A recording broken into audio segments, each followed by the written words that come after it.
Bagaimana jika saya katakan kepada anda bahawa yogurt sihat pagi anda atau roti gandum penuh whole grain toast mungkin punca rahsia di sebalik kelesuan, berterusan, kabut otak dan sakit-sakit badan yang anda alami? Bunyi macam tak masuk akal, kan? Kita biasa asingkan makanan kepada baik dan buruk, tetapi kebenarannya jauh lebih kompleks. Hari ini, kita akan bincangkan musuh tersembunyi yang mungkin bersembunyi walaupun dalam hidangan yang nampak paling sihat. Namanya ialah radang kronik. Saya bukan hanya akan bercerita tentangnya. Saya akan tunjukkan langkah demi langkah bagaimana untuk menyediakan pinggan anti radang yang sempurna. Anda akan lihat bagaimana makanan boleh bertukar daripada musuh berpotensi kepada sekutu paling kuat anda dalam usaha mendapatkan semula tenaga dan kesihatan. Jadi, agak-agak, produk apa yang akan menjadi bintang utama pinggan kita ini? Kongsikan tekaan anda di ruangan komen sekarang. Sebelum kita mula menyusun pinggan kita, mari kita fahami dahulu apa sebenarnya radang kronik ini. Bukannya dengan radang akut, iaitu apabila jari anda terluka, ia menjadi merah dan bengkak. Itu adalah tindak balas normal dan sihat cara badan kita mempertahankan diri dan memulakan proses penyembuhan. Kita bercakap tentang radang yang senyap, tahap rendah dan berterusan selama berbulan-bulan, malah bertahun-tahun. Bayangkan penggera kebakaran yang tidak pernah dimatikan. Ia tidak menjerit sekuat hati, ia hanya berbunyi perlahan, tetapi dengungan yang berterusan ini melemahkan seluruh sistem. Begitulah cara radang kronik memakan habis badan kita dari dalam, berada di punca kebanyakan penyakit moden, daripada masalah kardiovaskular dan diabetes jenis 2 hingga gangguan autoimun dan kemurungan. Dan pemangkin utama proses ini, makanan kita. Tetapi berita baiknya ialah makanan juga boleh menjadi ubat utama. Jadi, mari kita jadikan dapur kita sebagai farmasi peribadi. Mari kita mulakan pembinaan benteng anti-rading kita, dan asas utamanya adalah sayuran hijau. Banyak sayuran hijau. Bayangkan separuh daripada pinggan anda adalah kanvas, dan kita perlu mewarnakannya dengan semua rona hijau yang ada. Kailan, arugula, seledri Swiss, berbagai jenis salad daun. Apa spesifik jenis ini? Ini bukan sekadar rumput untuk menambah kuantiti semata-mata. Sayuran berdaun hijau gelap merupakan gudang magnesium. Magnesium secara langsung dikaitkan dengan peningkatan penanda radang dalam tubuh. Selain itu, ia kaya dengan polifenol dan antioksidan seperti lutein dan zeaxanthin yang bertindak seperti pasukan bomba kecil memadamkan api radang di peringkat selular. Dan tentu sekali, serat. Serat ini berfungsi memberi makan kepada bakteria baik dalam usus kita. Mikrobiom yang sihat adalah barisan pertahanan. Pertama kita melawan radang sistemik. Jangan takut untuk bereksperimen. Campurkan sayuran hijau ke dalam smoothie. Jadikan ia salad segar atau tumis sebentar dengan sedikit bawang putih. Peraturan utamanya ialah semakin banyak sayuran hijau, semakin baik. Secara visual, ia harus mengisi bahagian terbesar pinggan anda. Setelah asas hijau, kita sudah mantap. Tiba masanya untuk menambah seri. Langkah seterusnya ialah perarakan sayuran berwarna-warni. Lupakan lauk sampingan yang membosankan dan sama sahaja. Matlamat anda, makan pelangi, cili benggala merah menyala, lobak oren pekat, kubis ungu, labu kuning cerah, bak mentari dan sudah tentu raja segala sayuran anti radang, brokoli. Setiap warna bertanggungjawab untuk set fitonutrien dan antioksidan yang unik. Merah dan oren membekalkan karotenoid seperti lycopene dan beta-carotene. Ungu pula ialah anthocyanin, sejenis antioksidan yang sangat berkuasa. Manakala warna hijau pada brokoli dan sayuran crucifer lain menyembunyikan sulforaphane sebatian yang mengaktifkan laluan detoksifikasi dan anti radang semula jadi dalam badan anda. Cuba penuhi suku pinggan lagi dengan sayuran ini di sebelah sayuran hijau tadi. Anda boleh makannya mentah, mengukusnya atau membakarnya. Semakin pelbagai pelet warna pada pinggan anda, semakin luas spektrum senjata melawan keradangan yang anda berikan kepada tubuh anda. Kita beralih kepada komponen protein. Di sini, sekutu utama kita adalah ikan laut sejuk, ikan salmon, ikan mackerel, ikan sardin dan ikan herring. Apa persamaan antara ikan-ikan ini? Kandungan asid lemak omega 3 yang sangat tinggi, secara khusus EPA dan DHA. Asid-asid ini adalah wira anti radang kita. Ia akan menyerap masuk ke dalam membran sel kita dan menghasilkan molekul khas yang dikenali sebagai resolvin dan protectin. Seperti namanya, molekul-molekul ini berfungsi secara aktif untuk menyelesaikan dan menghentikan tindak balas keradangan, berbanding dengan asid lemak omega 6 yang banyak kita dapati dalam minyak, sayuran dan makanan diproses, yang sebaliknya menuang minyak ke dalam api keradangan. Omega 3 berfungsi seperti alat pemadam api. Cuba masukkan ikan berlemak dalam diet anda sekurang-kurangnya 2 hingga 3 kali seminggu. Satu hidangan ikan salmon bakar bersaiz setumpuk kad remi adalah saiz hidangan yang ideal untuk pinggan kita. Jika anda tidak gemar ikan, suplemen omega 3 berkualiti tinggi boleh menjadi alternatif. Walau bagaimanapun, sumber makanan semula jadi sentiasa yang terbaik. Tapi, bagaimana pula jika anda tidak makan ikan atau cuma mahukan kelainan? Di sinilah protein berasaskan tumbuhan memainkan peranan, dan yang utama adalah kekacang.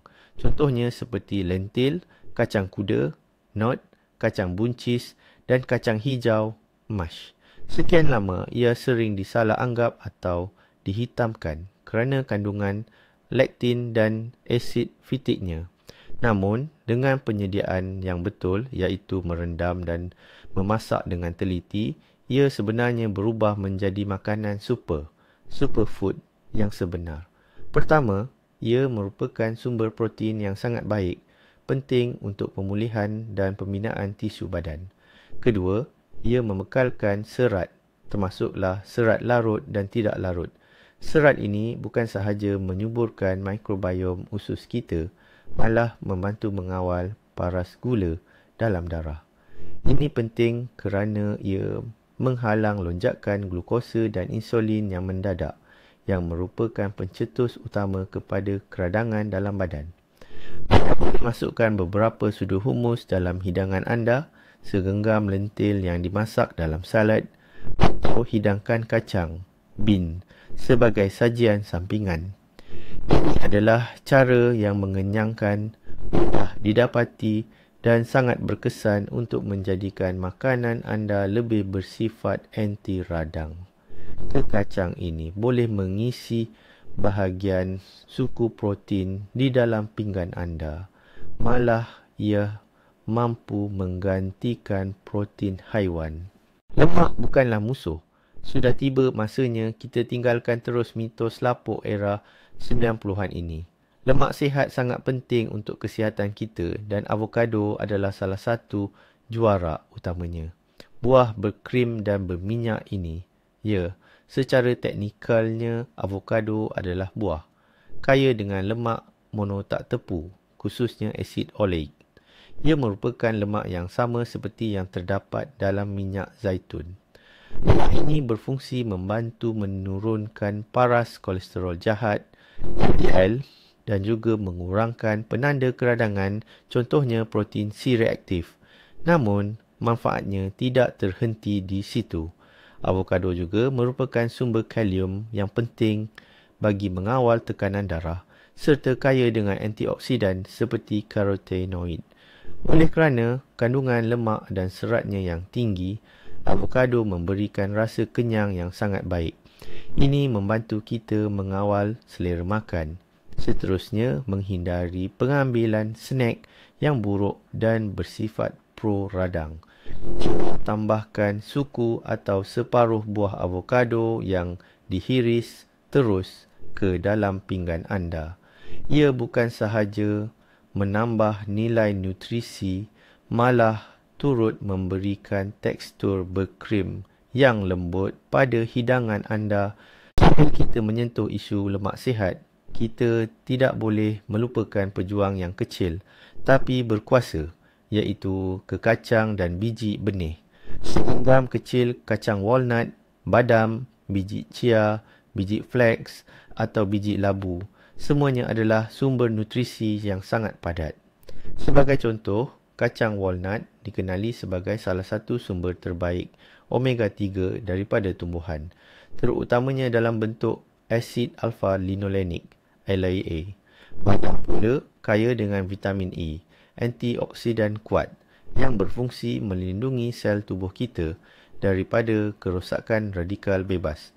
Biji chia dan biji flax adalah juara kandungan serat dan omega 3. Selain itu, kedua-dua biji benih ini mempunyai kebolehan untuk membentuk gel dalam saluran pencernaan.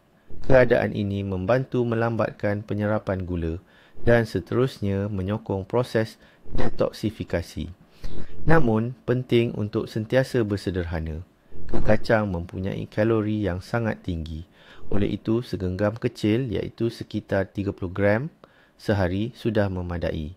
Anda boleh menaburkannya di atas salad, mencampurkannya ke dalam hidangan sarapan pagi atau menikmatinya sebagai snack ringan.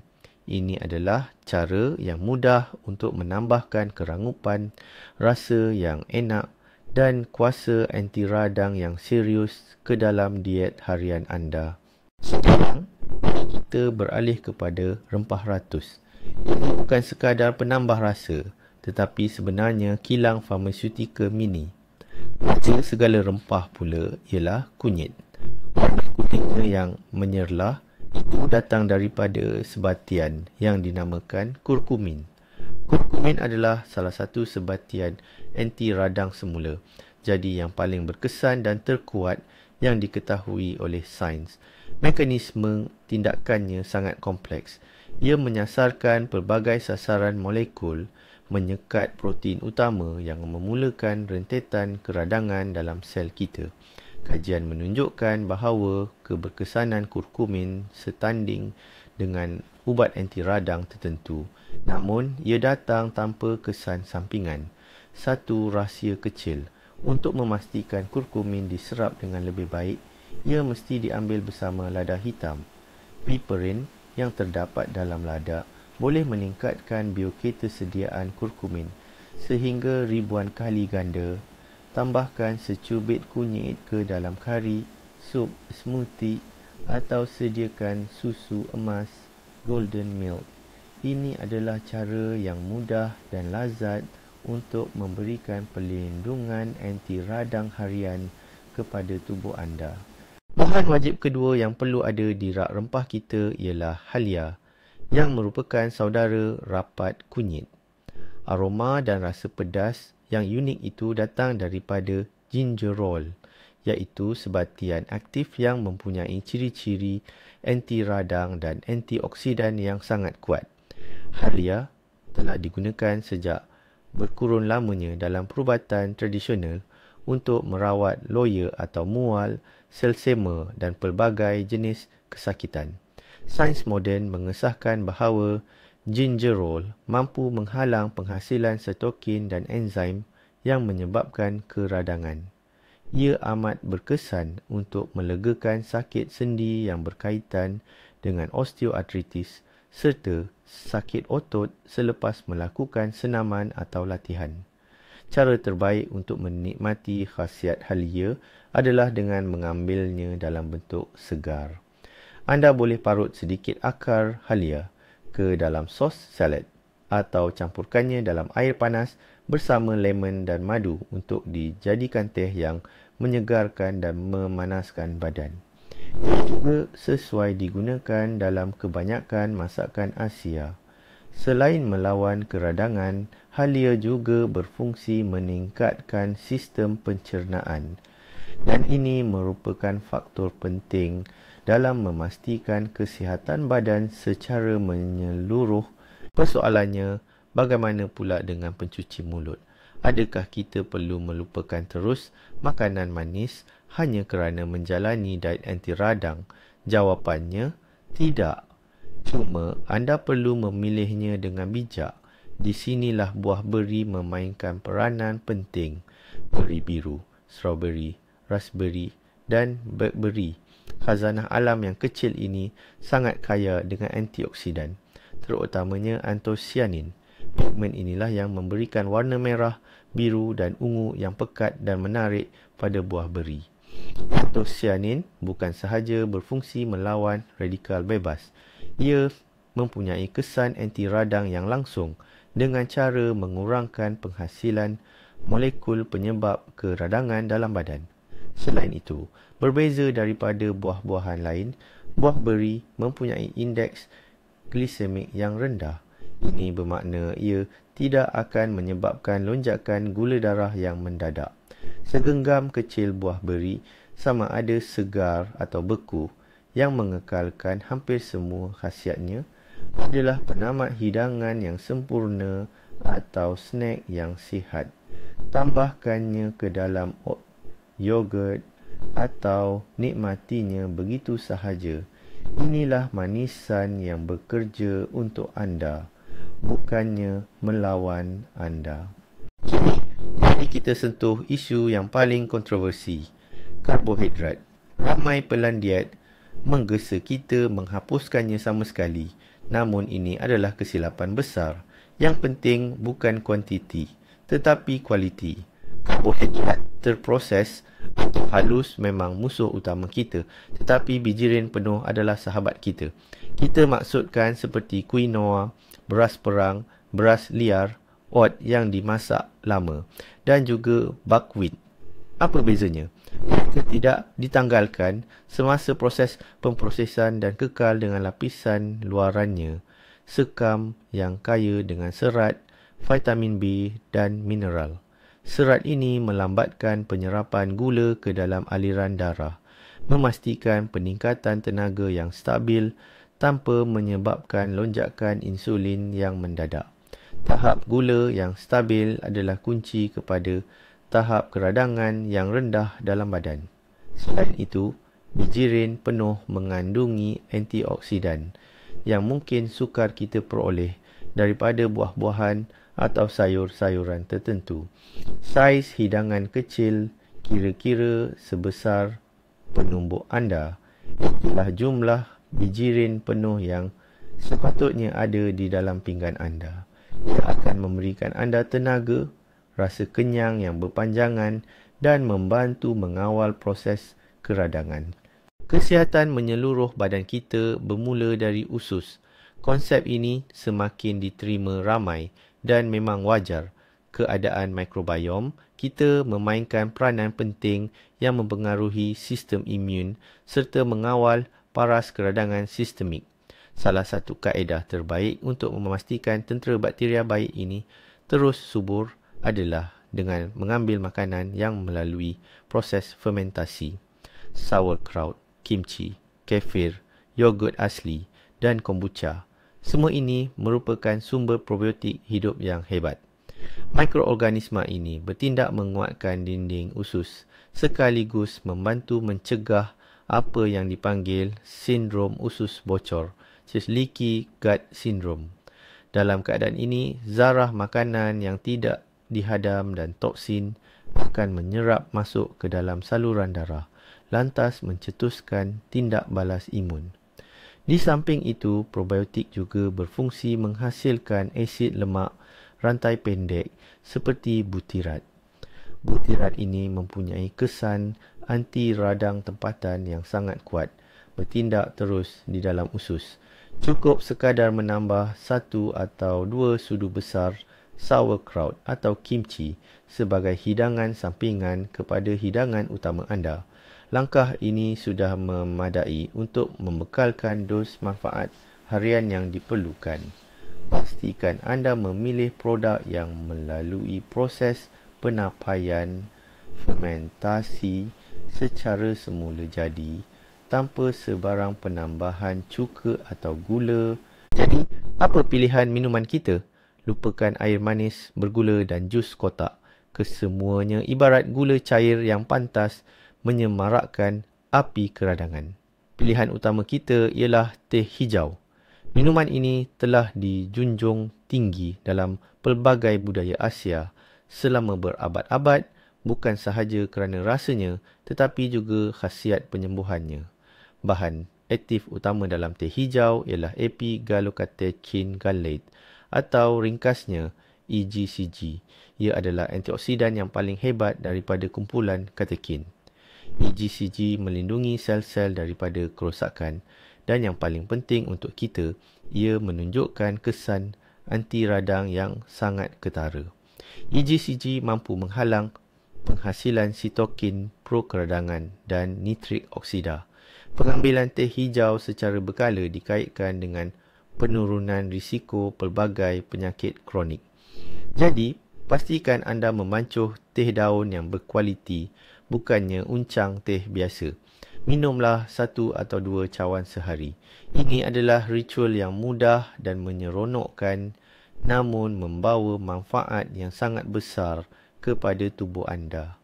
Letakkan secawan teh hijau yang harum di sebelah pinggan makanan yang sudah hampir lengkap kita sediakan. Apa yang patut kita gunakan sebagai penambah rasa untuk hidangan cantik ini? Mayones dan sos siap sedia yang berasaskan minyak sayuran murah. Terus kita masukkan dalam senarai hitam. Ia penuh dengan gula, bahan pengawet dan asid lemak omega 6 yang bersifat pro-radang. Pilihan utama kita ialah minyak zaitun perawan tulen atau extra virgin olive oil yang diperah sejuk. Ini bukan sekadar lemak. Ini adalah eliksir kesihatan yang sebenar. Manfaatnya bukan hanya kerana kandungan lemak tak tepu tunggal di dalamnya, tetapi juga disebabkan oleh sebatian unik yang dikenali sebagai oleokental. Menariknya, sebatian ini mempunyai mekanisme anti radang yang sama seperti ubat ibuprofen, cuma ia tidak menyebabkan kesan sampingan pada perut. Oleokental bertanggungjawab untuk rasa pedih atau perit sedikit di kerongkong yang anda rasa apabila anda mencuba minyak zaitun berkualiti tinggi yang segar. Oleh itu, janganlah berjimat dalam soal minyak zaitun. Gunakan ia untuk perapan salad atau renjiskan pada sayur-sayuran dan ikan yang sudah siap dimasak. Elakkan memanaskannya pada suhu yang terlalu tinggi agar tidak merosakkan polifenol yang berharga. 1 atau 2 sudu besar bagi setiap hidangan adalah kuantiti yang ideal. Ini kita dah banyak bincang tentang apa yang perlu kita masukkan dalam diet harian kita. Kini, mari kita fokus pula pada apa yang wajib kita elakkan. Musuh utama nombor 1 yang perlu disingkirkan adalah gula tambahan. Saya tidak maksudkan gula semula yang terdapat dalam buah-buahan, tetapi saya merujuk kepada gula putih, sirap dan semua jenis derivatifnya yang pengeluar makanan sering tambah dalam kuantiti yang banyak. Sos, minuman, produk bakery, yogurt, malah dalam daging proses seperti sausage. Apabila gula memasuki tubuh, ia akan mencetuskan lonjakan mendadak tahap insulin. Tahap insulin dan glukosa yang sentiasa tinggi dalam darah pula akan membawa kepada pembentukan produk akhir glikasi atau dikenali sebagai AGEs. Molekul berbahaya ini berupaya merosakkan protein penting, termasuk kolagen, dan seterusnya mencetuskan tindak balas keradangan yang amat kuat dalam badan. Ringkasnya, gula adalah bahan api utama untuk keradangan. Mulalah membaca label makanan dan anda pasti akan terkejut melihat luasnya gula ini bersembunyi. Bahkan pengambilan gula adalah langkah yang paling penting dan berkesan yang boleh anda ambil bagi melawan keradangan kronik. Bayangkan kita seolah-olah menyapu bersih semua bekas gula dan paket-paket gula halus daripada pinggan makan kita. Produk seterusnya yang mesti kita buang terus dari diet kita ialah lemak trans. Ini adalah lemak buatan manusia yang dihasilkan melalui proses penghidrogenan minyak sayuran. Industri makanan amat gemar menggunakannya kerana ia murah dan mampu memanjangkan tempoh simpanan produk. Anda akan menemuinya dalam margarin, spreads, pastry, makanan segera, fast food, makanan separa masak dan hampir kesemua makanan yang digoreng, rendam, deep fried. Bagi badan kita, lemak trans adalah racun mutlak. Ia bukan sahaja meningkatkan paras kolesterol jahat dan merendahkan kolesterol baik, ia juga mencetuskan keradangan sistemik. Trans merosakkan lapisan dalam salur darah dan mengganggu fungsi sel. Walaupun dalam kuantiti yang kecil, kesan buruknya tetap ketara. Di banyak negara, penggunaannya telah diharamkan atau dikenakan sekatan yang ketat. Cara terbaik untuk mengelakkannya adalah dengan memasak di rumah menggunakan bahan-bahan segar dan semula jadi. Kita juga perlu meneliti label ramuan dan mencari perkataan lemak terhidrogenasi atau lemak separa terhidrogenasi. Tanpa belas kasihan, hapuskan semua yang mengandungi bahan ini dari meja makan kita. Musuh terakhir yang perlu kita singkirkan adalah karbohidrat halus. Ini termasuk roti putih, ban, pasta daripada tepung putih, nasi putih dan segala jenis manisan serta produk bakeri. Melalui proses pemprosesan, makanan ini telah dilucutkan daripada kandungan yang paling berharga, serat dan nutrien. Apa yang tinggal hanyalah kanji tulen yang dalam tubuh kita bertindak hampir sama seperti gula biasa. Ia mencetuskan lonjakan mendadak glukosa dan insulin dalam darah, seterusnya memulakan kitaran keradangan.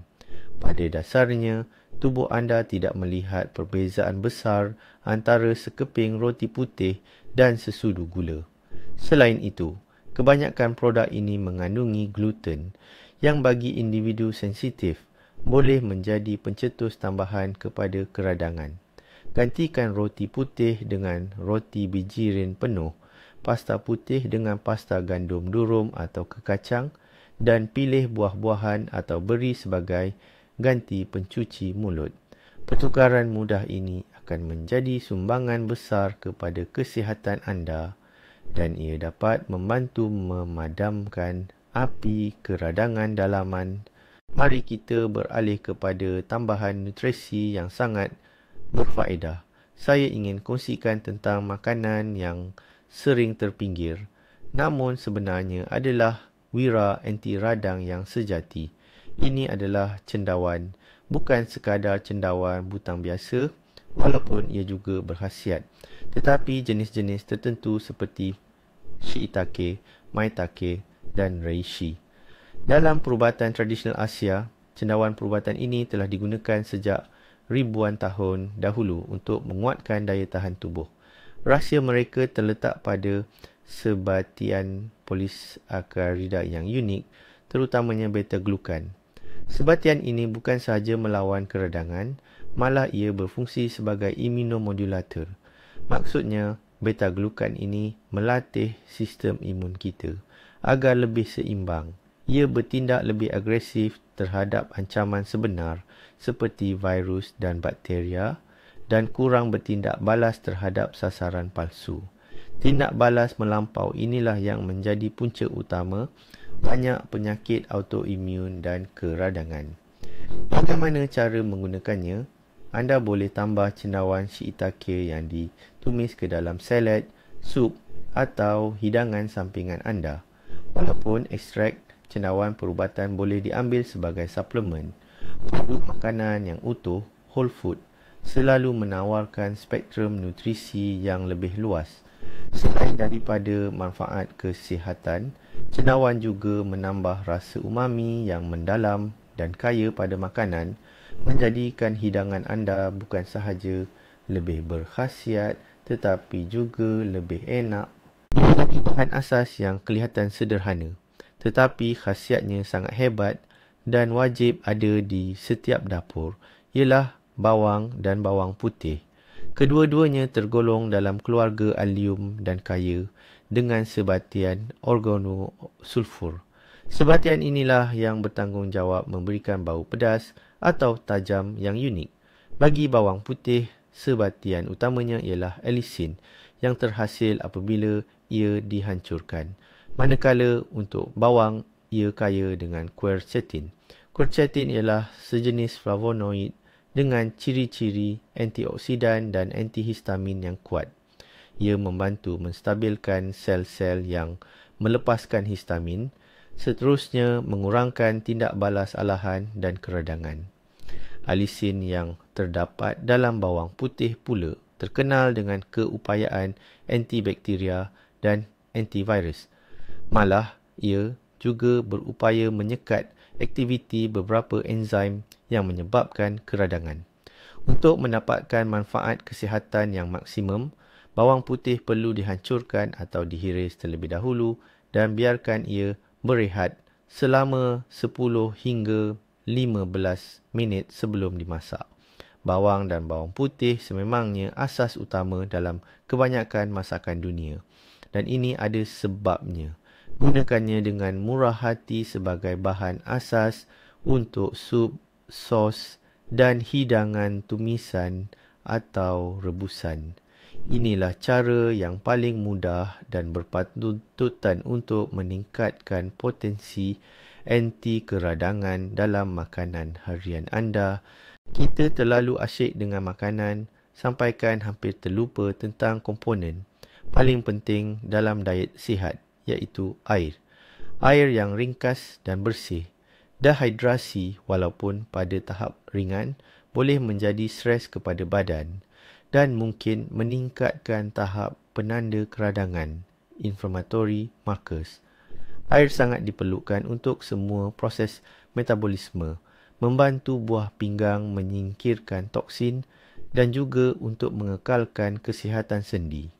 Ia membantu serat, fiber, melakukan tugasnya dalam usus, menghalang sembelit dan menyokong mikrobiom yang sihat. Berapa banyak air yang patut kita minum? Lupakan sahaja peraturan universal 8 gelas itu.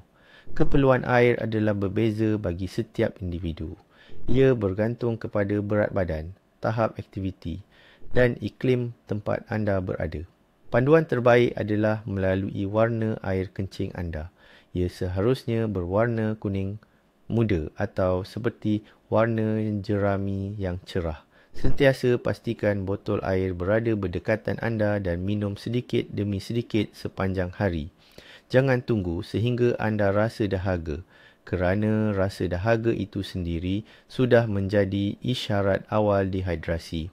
Untuk rasa yang lebih enak, anda boleh masukkan hirisan lemon, timun atau sedikit daun pudina ke dalam air. Jadi, di sebelah pinggan makanan yang ideal itu, pastikan ada segelas besar air kosong yang bersih.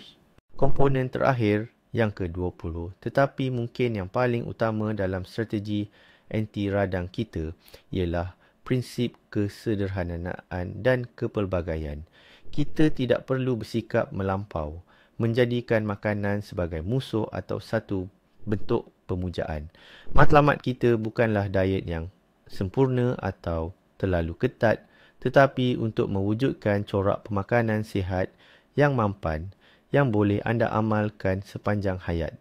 Sepotong kek semasa sambutan hari jadi tidak akan merosakkan amalan pemakanan sihat anda selama berminggu-minggu. Yang penting adalah arah tuju dan konsistensi keseluruhan. Pinggan anda tidak sepatutnya kelihatan sama setiap hari.